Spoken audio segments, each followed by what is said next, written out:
No, it's simply the press, and for some reason which certainly I don't know, are playing that tone. No, but nobody would admit that a country where 90% of the population is enslaved can be considered remotely as the richest country, except if you want to say that the enslaved of Saint Domingo are the richest enslaved on earth, maybe. That's the way of seeing it. No? But if you are from this group, you will think that you are the most exploited enslaved on earth. So therefore, the only thing I'm proposing is not to teach you much about Haiti. I know where I am. No? But simply reading the history from another angle and trying to, from this angle, to understand what is the history of Haiti, the history of poverty in Haiti. One of the difficulties is that, and it's from a big advantage, the production of historians, particularly and sociologists in general, on the Commonwealth Caribbean and on les Antilles Françaises, it's so dense, it's of such a high quality that you tend to lose the specificity of Haiti, and you tend to, at least the specificity of Haiti tend to be blurred, no? Seeing, let's say, the depth with which these other peculiarities are coming out. And this is not by accident. In fact, if I have some time, I would like to reach the point where I show how the elite of Haiti, even the intellectual elite of Haiti, certainly has some problem in tackling the specificity of the country. So in spite of certain redundance, I think it's good before moving forward and seeing where does such poverty comes from, if poverty it is. Let us mention some characteristics of Haiti that make us, that signal us apart from the other Caribbean countries. First element is, and this is key, is that Haiti cut its links with the metropolitan countries while the slave trade is ongoing. Now, this is very, very, very different. It is when the offer or the provision of labor force is nearly elastic. You can have as many enslaved you want. No, this is one context, and the context after, particularly in the British Islands, after the slave trade is stopped, imply a whole new configuration of the plantation system and of the relationship between master and enslaved.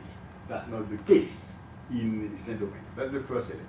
The second element is that the superficie of Saint Domingue, even the superficie of the part that was exploited, is larger than most of the other Caribbean countries. Let's say Barbados is not half of La Gonâve. La Gonâve is an island which is not that big compared to the rest of Haiti. The third element is Saint Domingue is not an island, precisely. We are part of a big island. So you have that part, which you will always see in the historiography of Haiti. They run away à l'Espagnol. They went to the Spanish part, which makes it more difficult for France to control the system.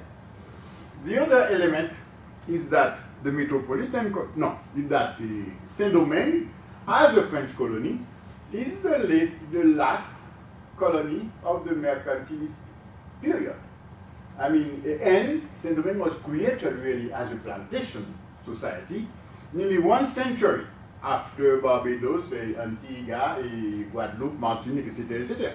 Because even though Saint-Domingue became French in 1685, the historian will have the exact date, a plantation, core plantation, started in 1720s, more or less. Not only that, the import of enslaved really accelerated during the 7 Year War, by the 1740, etc., etc., when enslaved start really pouring into the country, more and more. Therefore, you do have there a series of problems with the acculturation of such newcomers, of these strangers into the system. Then, Haiti is the colony of a country which is in deep social changes. I mean, France has such tremendous conflict, you know that better than me, ending up, as you know, in la Déclaration de l'Homme and in the Revolution. Which means that the possibility of France to control the colony is not the possibility of the British, who are going up in the scale of control of its circumstances. Now, you also have another element of differentiation, is that these conflicts in France is creating and having tremendous repercussion of the dominant classes of Saint-Domingue. Because if France is unsettled, if the third estate is moving forward to get rid of the nobility, no, obviously the nobles, who was the first planters and the biggest planters at Saint-Domingue, will have a position in front of the newcomers, for instance, the emancipated planters and the petits blancs who were Republican, etc., etc. You have real confusion in Saint-Domingue due to the repercussion of the conflicts in France. Let's say, to give an example, the emancipated now obtained their civil and political rights. A few months after, they took it away. A few months after, they put it back. And then they took it. So you can imagine the set of conflicts that will do in the negotiation between Petit Blanc, Mulatto, Grand Blanc, enslaved, etc., etc. Another element which is very important, and probably as far as I'm concerned, one of the most important elements, is that Haiti is certainly probably the only country which will create a nation on the basis of strangers. 60% of the Haitians, I mean the would-be Haitians, were born in Africa. I mean, it is not a country created by Creoles. You know what I mean? Because an enslaved is a stranger, by definition. No? Even when he is a Creole, he is a stranger. Imagine if he is not even a perfect Creole. No? So therefore, it is after 1804, in fact, that this country is coming to being as a nation. I mean, what happened before, no, is obviously there are embryos, there are movements, there are elements to build a nation, but you have 24 ethnies in front of each other. And since those people just come into this new context, this question of saying that you have a black population, that it is in the mouth of the one saying that, because they don't know they are black, they know they are Hausa, Igbo, Congo, etc. You see what I mean? Black is not a marker for them, and this is quite a distinct element. Therefore, when, for instance, in the literature, you see such, I would say, in-depth studies on creolization, for instance, on fleeing the plantation, no, and what's come out, because this is certainly very interesting, very sophisticated work that the Caribbean is putting out on this matter, particularly the intellectuals of the smaller islands, no? I mean those islands. When you're hearing about fleeing the plantation and trying to find a place and a space in the global world, that is one problem. This is not an issue that we are facing in Haiti. In Haiti, we are rather thinking in terms of salvaging what was not enslaved. You see what I mean? I mean, you have a population coming into the system at a rhythm of 40,000 during the last 10 years per year. No? All strangers pouring into the system. No? They were, how would I say, incompletely enslaved. No? An example. The architect of the general insurrection in the north happened to have been the slave drivers. And the slave drivers were supposed to be the architect of the Pearl of the Antilles. No, Toussaint was a slave driver. No, Boukman, Biassou, etc. You see what I mean? Therefore, that gentleman who is a slave driver, and who is responsible for the la Perle des Antilles, whatever, you know what I mean, to be la Perle des Antilles. No? Beside being a slave driver, if he is organizing the conspiracy, that means he is something else. Beside being a slave driver. And not only he is something else, that something else is more important for the community than being a slave driver. If not, the community will not follow the person. You're following me? Same thing. If you're telling me you have une révolte d'esclaves, an insurrection of slaves, that is contradictionalist term, it's impossible. If a slave is a slave, he cannot revolt. If he revolt because he's dead, that's the end of it. There is no, it is unthinkable. No? Yeah, I'm not the one who invented that. To have, you know what I mean, a slave revolting. It is unthinkable. It is a it's oxymoron, I need to say. No? It is not possible. If actually you see the fact that gentleman equals slave revolting, that means that gentleman has a part of him, or she, or her, who is not enslaved. And this part of that person who is not enslaved is more important than the part who is enslaved, because that person has sufficient dignity, sufficient whatever it is, to accept to go in, to put his hand in the cannonball and to have him being blown up, etc., because there is that other part which is not enslaved, which is a captive. So in the same person, you have a captive and an enslaved, no? And this gives you a set of circumstances where the whole system, the whole concentration camp, as we should call a plantation, no, is formed by people insufficiently enslaved, let's put it that way. No? And it is this section of the population, no, this section which created a new nation, no? And the problem of globalization, in our case, just to continue with the, oh God, that's the introduction. This section, you know what I mean, is another type, another issue, no, in our devenir. Now coming in this global world, because we have something that has not been, that has been challenging the West. From the very beginning, and for some reason, the West has not been able to control. And when they are saying, for instance, Haiti is a failed state, Haiti is ungovernable, etc., I like them, because they say, yes, Haiti is, I agree, because Saint-Domingue was. You know, I mean, if Saint-Domingue was not a failed colony, how could France lose Saint-Domingue? You can imagine what happened in Saint-Domingue happening in Barbados. That is ridiculous. You see, I mean, the British would not have that. I mean, Napoleon failed, period, and he said so. He wrote it, you know what I mean? So that is a point which is very important, and we should understand that. We have inherited, no, from the West, a failed state, and we have continued the failed state because, as they say in good French, les mêmes causes produisent les mêmes effets. No? Okay, so this was supposed to be my introduction because I wanted to speak about the creation of poverty, then to speak about the wealth of the state and of the masters, then to depict to you rapidly the results of 19th century negotiation, and finally the return of poverty in Haiti. Let me try to be less, to be more concise. So, I'm sure you will concede that the history of poverty in Haiti is in fact the reverse of the history of poverty. I mean, it is the history of ownership upside down.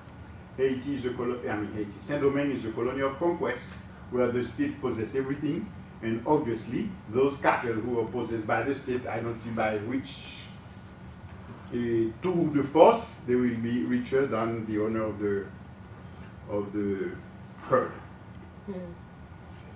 Everything belongs to the state and to its subjects.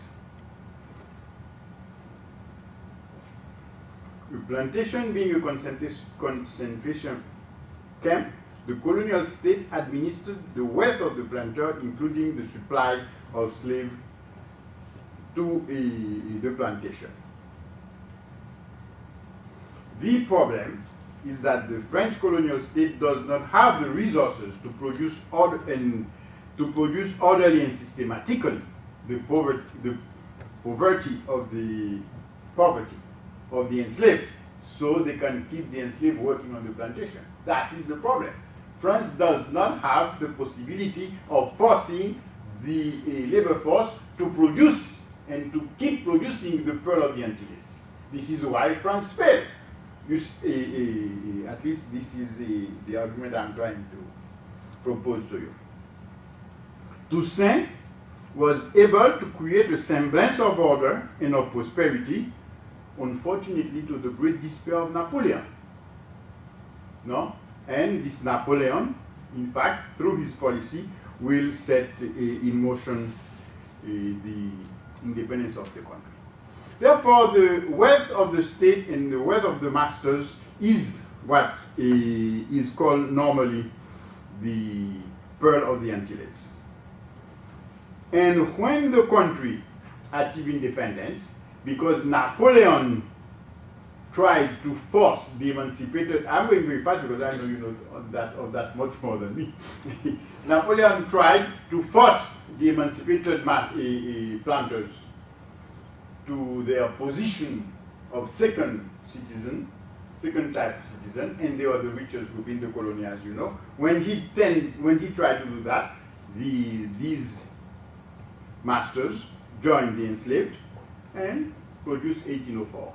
It was what we call in French a mariage de raison, which means that the independence of Haiti is not talking about high-powered academicians.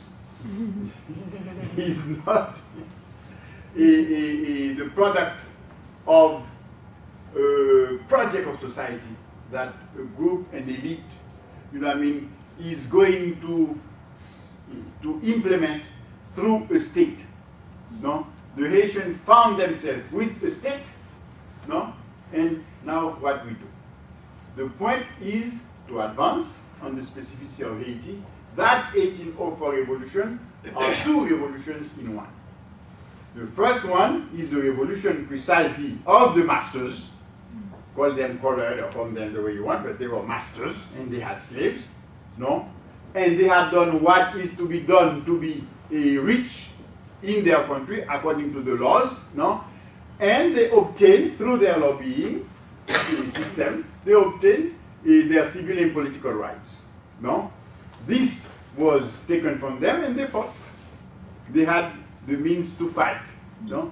The point is that this section, or this sector, or this dimension of the Haitian independence is not an independence, it is a secession.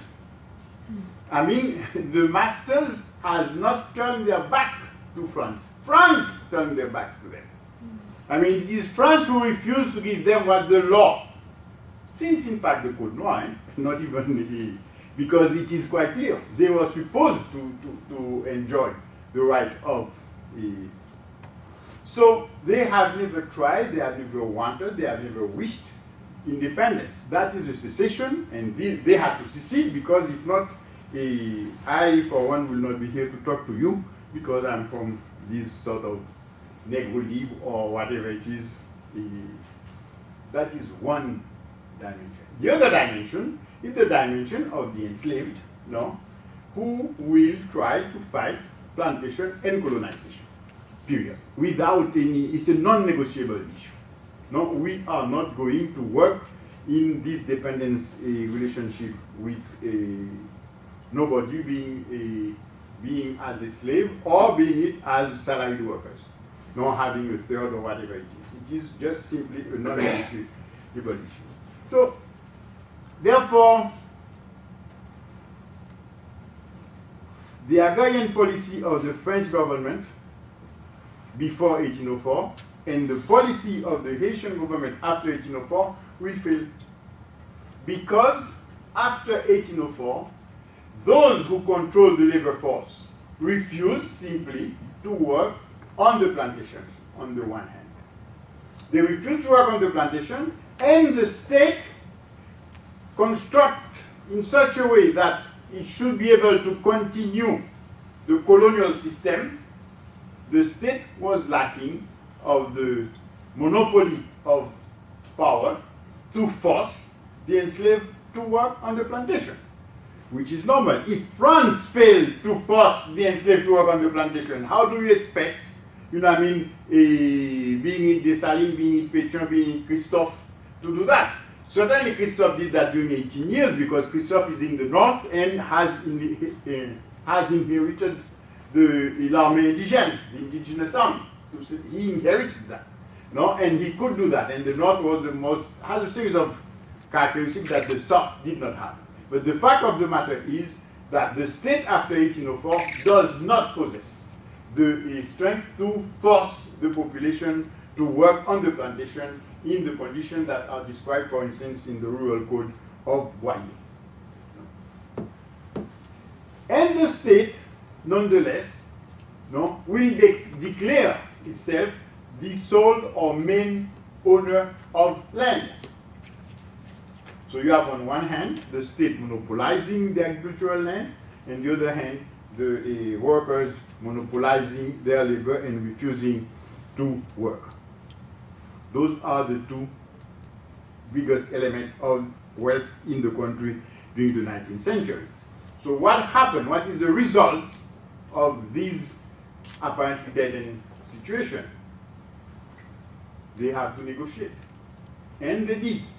In fact, the army, the quote-unquote indigenous army, let's see, broke down into regional armies with a system of notables, what in the Latin American context of caciques. No?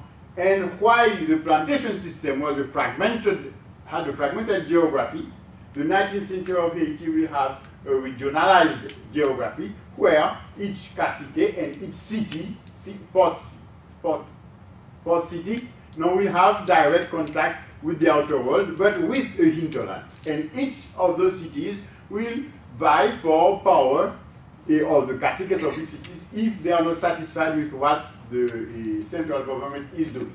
And also, Port-au-Prince, as a seat of the central government, will not be too different or will not have any preeminence on the other cities of the provinces. Another indicator of that is that only two presidents in the 19th century were from Port-au-Prince. They are Pétion and Boyer. All of them are from the countryside. No? And they will reach the country with their armies. We can speak about that. I mean, they are regional armies. No? But these military promenades, were not that violent as they try to depict it. But this is not the point. This is not the point I wish to make. The point I wish to make is that those 24 ethnies that reached 1804 are going to create a new society, which I like to call a counter-plantation system, which is exactly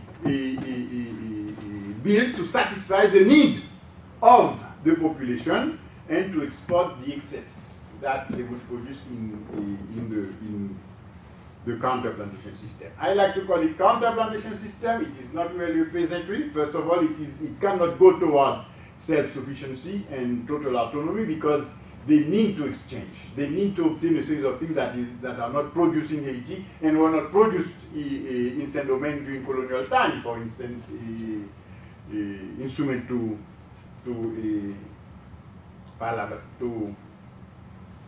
cultivate, no?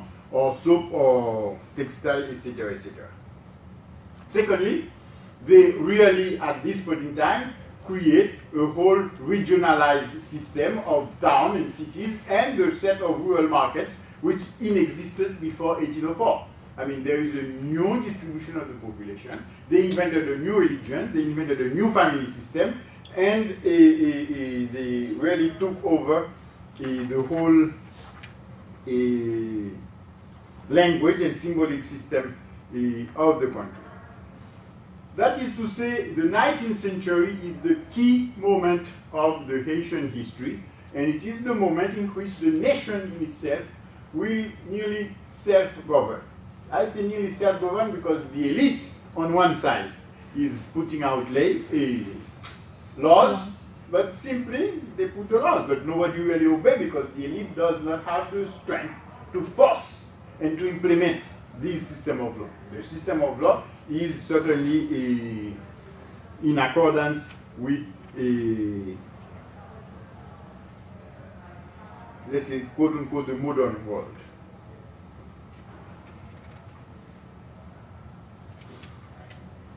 The result of the 19th century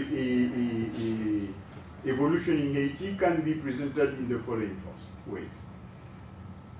when the revolution started, Haiti had 500,000 enslaved. In 1804, 300,000 survived. No? At the end of the 19th century, Haiti had between 1,500 and 200,000 people, which means that the population multiplied itself probably fivefold with no immigration. I don't think there is any other case. If there are not plenty many.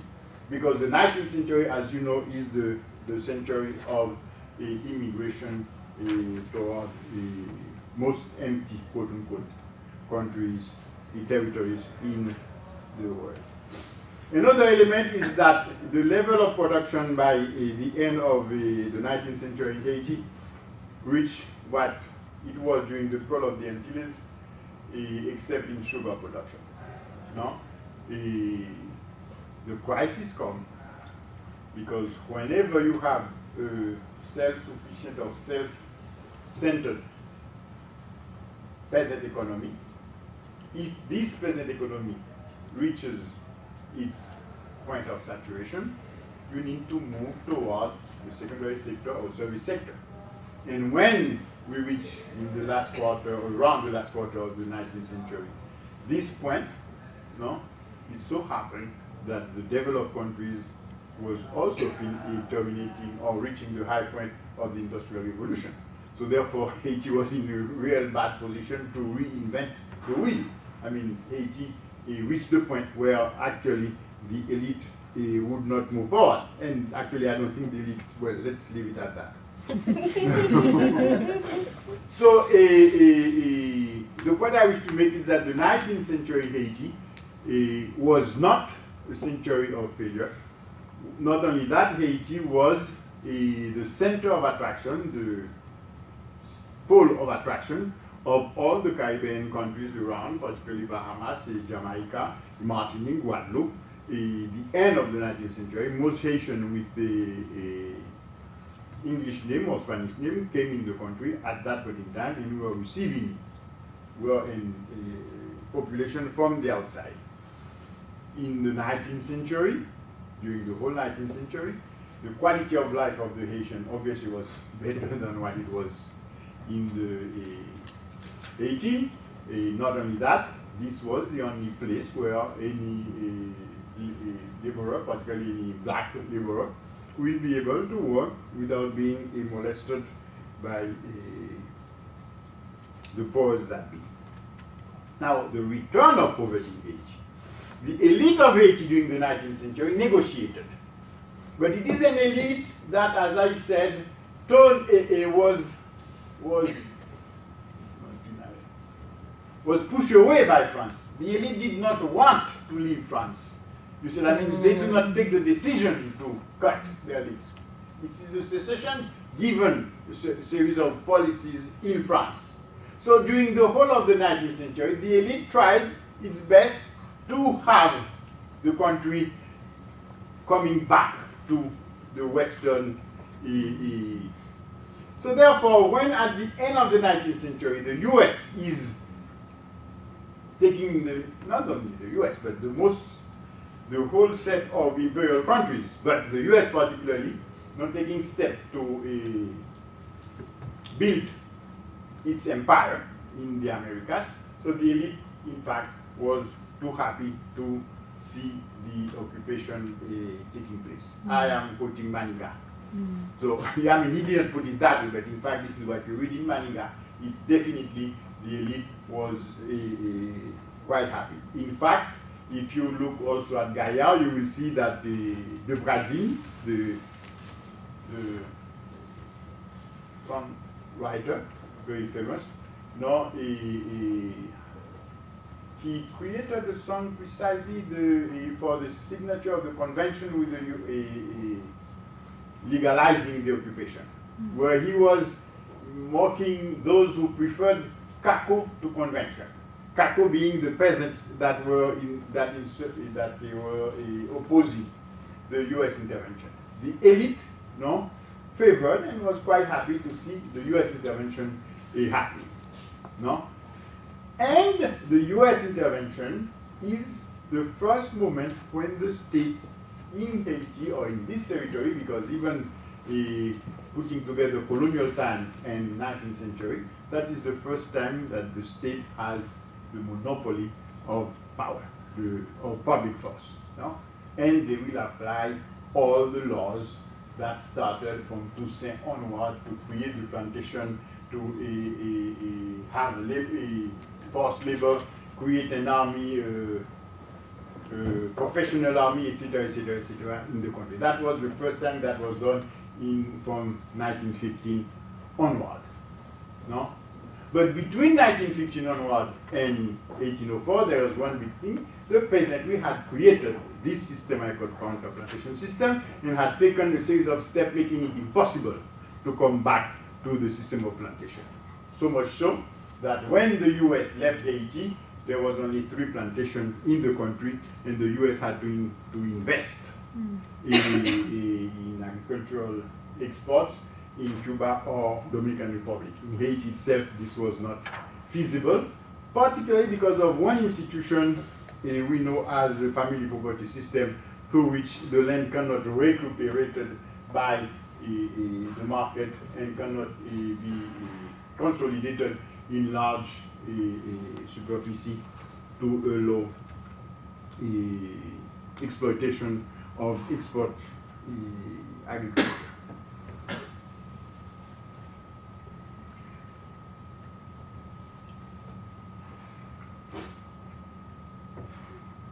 All of the projects you can hear today relating to the reform of the police, relating to the reform of the government, relating to the reform of the judiciary, relating to the construction of infrastructure, etc., etc., etc., were done during the U.S. occupation and quite successfully.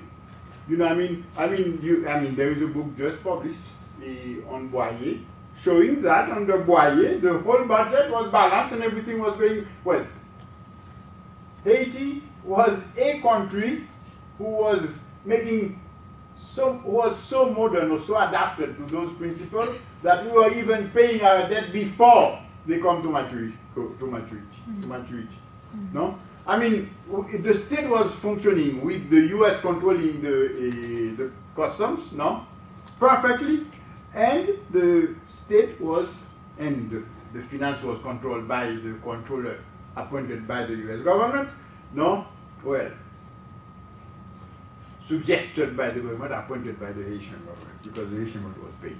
In any event, everything was going wonderful, and they had enough money, no, and everything was done. And why is it that we came back to square one? That is the problem. That is the problem. If you ask me why, I would say simply because the problem is not to have what they call democracy and governability, is just to have some form of empowerment of the people which did not exist. In 1815, no, the peasantry were raising arms, no, to oppose the intervention. In Port-au-Prince, only one person died. In the Marines, just make a little promenade and took over Port-au-Prince. And all Port-au-Prince look out and see the Marine entering. So, I mean, and the elite found itself what it should be called in front of Victoire à la Pyrrhus, because they thought the American was going to hand over the system to them. They were wrong. Not only that, they find themselves really with severe difficulty during the occupation, while the occupation was there. But nonetheless, they were quite happy because now they were with the possibility of implementing their projects. If you look at the name working under Dartignac, under Borno during the occupation, you will have the whole Haitian elite there. In the opposition maybe, but not really in the opposition similar to whatever the peasantry was doing. So I had not promised to prove that Haiti was not poor. I wish to argue that the poverty is a systematic product of its elite and of their sponsors, the international community, being it France alone, being it the set of countries in the international communities. Since the United States occupation, political protests are monopolized by the students in Haiti, followed by the intellectual elite, not upside down.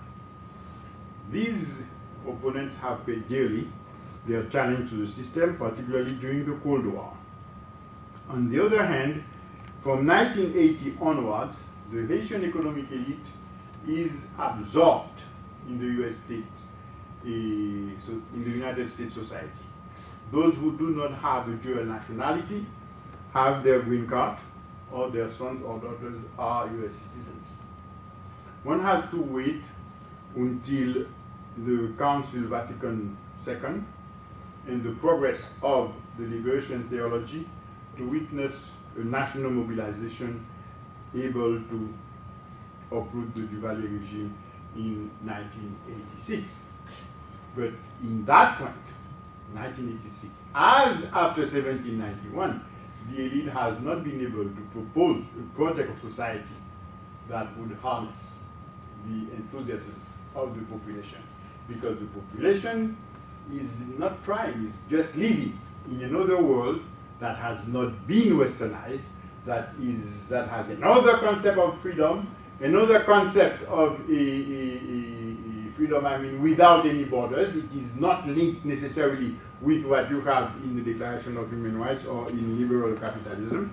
And this is what seems to me the dilemma of our intellectual elite, including myself, to find a way of proposing a viable solution to this situation where the most part of the population is not really westernized.